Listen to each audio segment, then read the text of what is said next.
Hi friends, good evening or marvelous Monday. We're going to try to make Monday a little better for you tonight. This is Angela with Wildvioletsart, and I've got some really pretty things that I'm going to be showing you tonight, and let's get right to it. Again, I'm going to be doing beginner techniques. So for those of you that are just starting out, this is a great way for you to learn how to stamp without necessarily having all the fancy goodies. But in the meantime, I'm going to just show you what I'm going to be doing for my card club in December. So if you want to just take a peek with me, let's take a look. So on page 99 of the annual catalog, this is the 2022-23 annual catalog. Again, page 98-99 is a suite called Textured Chic. And what I'm going to be doing is I'm going to be providing you kits to make 8 cards. It'll be 4 designs, and you'll get 2 of each. So you'll get to keep one and send one. The whole thing about making cards is to send them out. And I know it's really hard for people to send out really pretty things because they're afraid they're going to forget. But this kit will include tutorials, and it'll include also a half a pack of paper. It does not include the stamp set and the dies, so this will be something that you would have to purchase on your own. But it would include embellishments, a half a roll of ribbon, and this gorgeous textured chic paper. I just want you to see all the pretty gold in it. So every sheet has a side that has gold, and then the opposite side doesn't. But still, every sheet is absolutely stunning. I mean, just look at these colors. And these textures are so pretty. I just love them. And I can't wait to start playing with it. I haven't had a chance to start playing with it yet.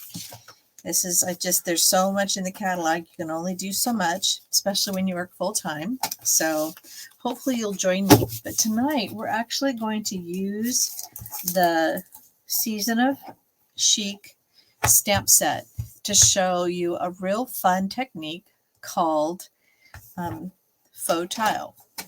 So what faux tile means is that you know how your kitchen tile or your bathroom tile sometimes has a print or a pattern that goes across it. There is a way for you to do this with just your cutter. So you can either use the cutter score. Normally when we're making a card, I'll put it long ways at 4 1/4, and then I'll use my score blade. My score blade just leaves a real small indentation so that when I'm making my card, it folds really nicely. Well, the score mark can also make this faux tile. And remember, I showed you with one of my first few videos that we were doing just some score marks to give it a embossed look. So this is kind of like a reverse embossing. We're going to leave the indentations down so that when we stamp, it ends up not showing all the lines. Let me show you a finished product with the same set. So if you can see, there are score marks in a diagonal on this, and in each one of the score marks, your ink doesn't really get down in there. So the whole idea is to give it a look like there is not ink in the grout. A little ink seems to get down there for me, but just kind of give you an idea of what we're going to be trying to achieve. We're not going to do something this intricate. We're going to do it a little more basic. So I'm just going to keep it straight, and I'm going to use, remember, just my score, not my cutter. So at every 1/2 inch, and I'm going to press really hard and go over twice.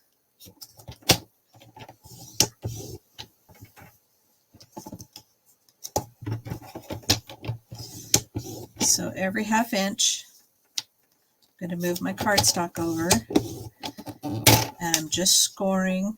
I'm not cutting. And I'm trying to make sure my score marks are nice and deep. Now, if you're more advanced and you do have something more than that, you can also use, and Stampin' Up! Has one of these. I just haven't purchased it yet. Let me get this out of the way.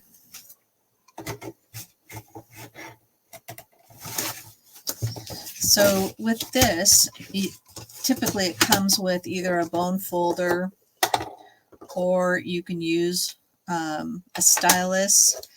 But the Stampin' Up! Cuttin' and or Pick a Tool is really cool because it actually has two stylus sizes, a big one, a fat one, and a small one.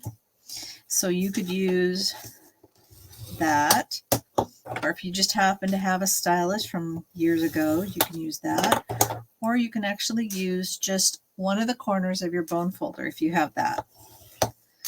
And so I try to make sure I'm in the right little, and I'm just going at a 1/2 inch at a time. So you can just use whatever tool you happen to have. So you can see that I've scored it at a 1/2 inch in both directions. Okay, so I'm just gonna make sure these are deep enough and just go over it again real quick. I better not. Okay. All right.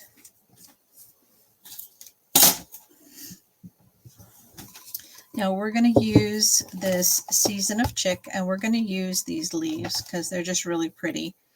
And they are two-step stamping. But to keep it a little bit simpler, I'm just going to do the one leaf.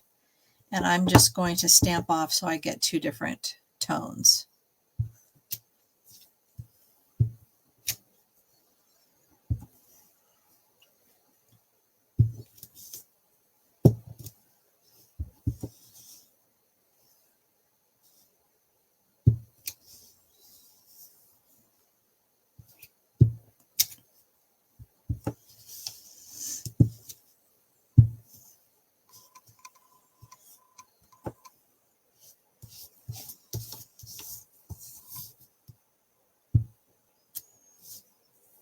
I'm noticing that it's leaving the tile mark behind, and I don't want that on my next one.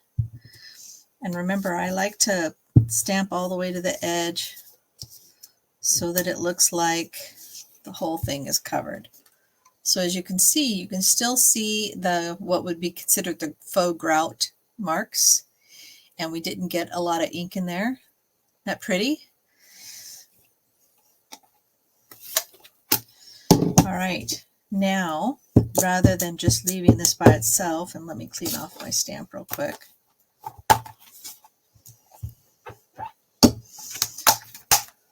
I'm going to layer this on a piece of, so this was Evening Evergreen, and I'm going to layer it on a piece of Evening Evergreen cardstock.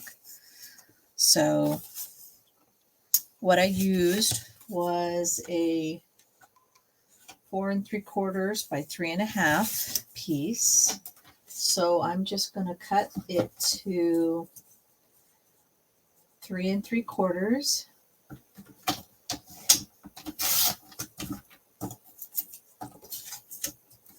By 5 to layer.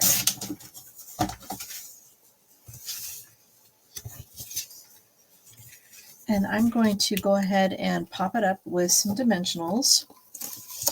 So I'm going to use the bigger ones just to give it some dimension.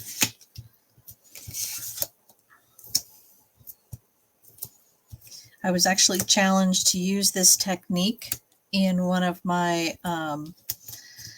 business development groups, and I had forgotten about this, that I had wanted to try it.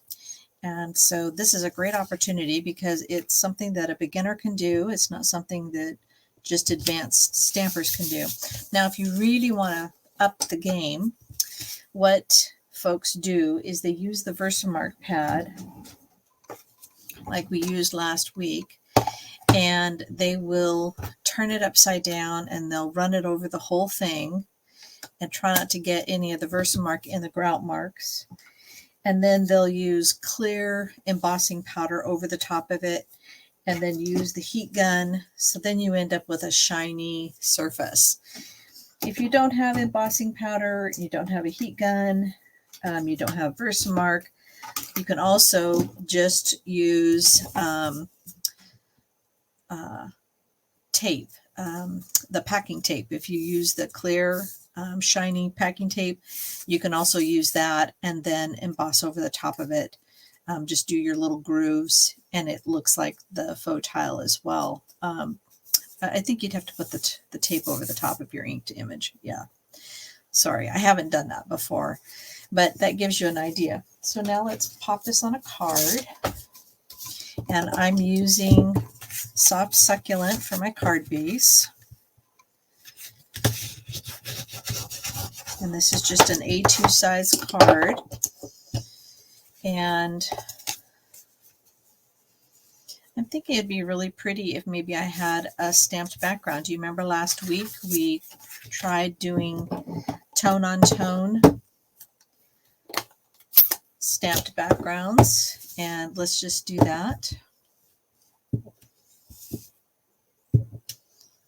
It looks a lot darker than it needs to. It actually lightens up after it dries. And I only need to do it around the edge because this is going to cover up most of it. There we go. Let me just clean this off.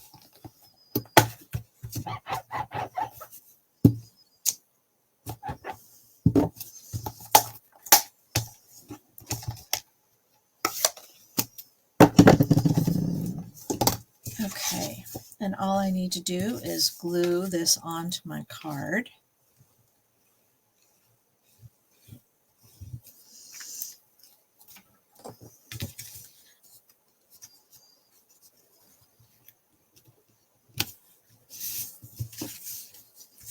And then I need a sentiment. So let's see, I think I've got a scrap here that's about the right size. And we're going to use the same sentiment I used for this other card.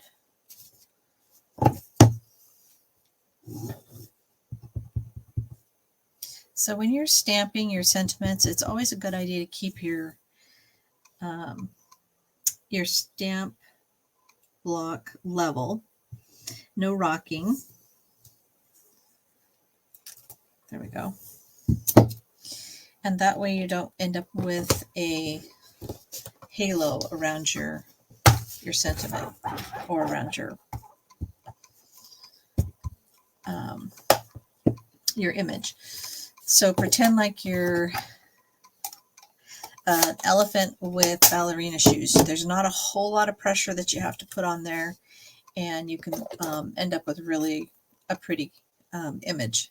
Okay, so I'm going to flag this, and so I'm just going to cut what I think is the middle, and then I'm going to cut at an angle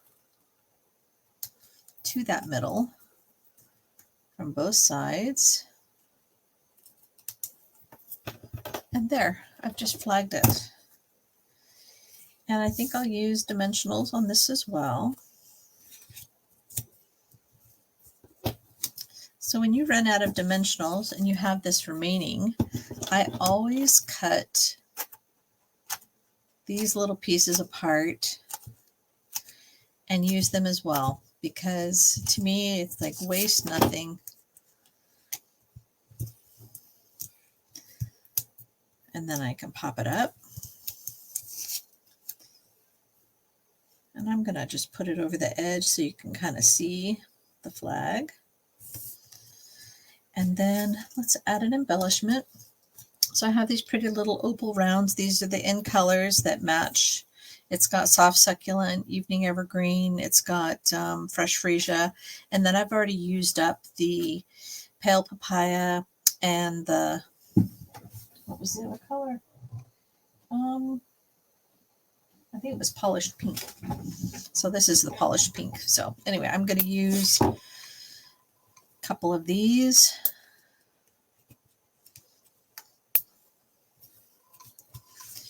And there, I'm done. Not easy?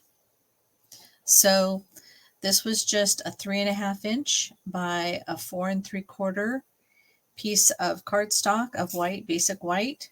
And I just grooved it at, or trying to think of the term. Sorry.